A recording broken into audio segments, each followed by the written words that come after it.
अहिल्यानगरच्या जामखेडमध्ये एका कला केंद्रामधील नृत्यांगनेनं आत्महत्या केली आहे। या घटनेनंतर सत्ताधारी भाजपवर रोहित पवारांनी हल्लाबोल केलाय आणि हीच का पार्टी विथ डिफरन्स असा सवाल उपस्थित केलाय। मुळात या घटनेमध्ये भाजपवर सवाल का उपस्थित केला जातोय, या आत्महत्या प्रकरणी कुणाला अटक झाली आहे आणि कुटुंबियांनी नेमका काय गंभीर आरोप केलाय, जाणून घेऊयात या व्हिडिओद्वारे। आत्महत्या केलेली नृत्यांगना दीपाली पाटील ही विवाहित असून तिला 2 मुलंही आहेत। ती नवऱ्यापासून वेगळी राहत होती। तिची दोन्ही मुलं आईकडे राहत होती। तिच्या आईनं पोलिसात दिलेल्या फिर्यादीनुसार दीपाली गेल्या 2 वर्षांपासून जामखेडच्या घुंगरू कला केंद्रामध्ये नृत्य कला सादर करायची। ती जामखेडमध्ये तिच्या मैत्रिणींसोबत राहत होती।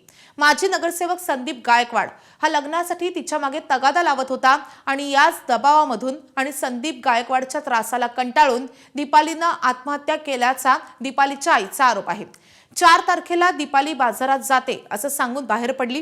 ती बराच वेळ न आल्यानं तिच्या मैत्रिणींनी ती गेलेल्या रिक्षा चालकाकडून माहिती घेतली। तिला साई लॉजवर सोडल्याचं रिक्षा चालकाने सांगितल्यानंतर दीपालीच्या मैत्रिणी लॉजवर पोहोचल्या तेव्हा दीपालीनं रूममध्ये गळफास घेतल्याचं समोर आलं।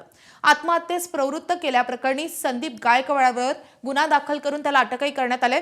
हाच संदीप गायकवाड गेल्या अनेक वर्षांपासून राष्ट्रवादीचा कार्यकर्ता राहिलाय। तो माजी नगरसेवकही आहे। राष्ट्रवादीचे 2 गट झाले तेव्हा तो शरद पवारांच्या राष्ट्रवादीमध्ये गेला। मात्र काही महिन्यांपूर्वी संदीप गायकवाडनं भाजपमध्ये प्रवेश केलाय। संदीप गायकवाड हा विवाहित असून नुकत्याच पार पडलेल्या नगर परिषद निवडणुकीमध्ये संदीपच्या बायकोला भाजपनं नगरसेवक पदासाठी उमेदवारी दिली आहे। याच पूर्वाश्रमीच्या राष्ट्रवादीच्या नेत्यावर शरद पवारांच्या राष्ट्रवादीचे आमदार रोहित पवार यांनी टीकेची झोड उठवली आहे। आत्महत्या करण्यापूर्वी तिच्यासोबत नेमकं कोण होतं, त्या व्यक्तीचे संबंध कुणाशी आहेत, त्याला कोणत्या उच्च पदस्थांचा पाठिंबा आहे, त्याच्या कुटुंबातील व्यक्तीनं कोणत्या पक्षाकडून निवडणूक लढवली याची चौकशी करावी अशी मागणी रोहित पवार यांनी केली आहे। या प्रकरणावरून जे राजकारण सुरू झालंय याविषयी तुम्हाला नेमकं काय वाटतं आणि दीपालीच्या मृत्यूला नेमकं जबाबदार कोण आहे?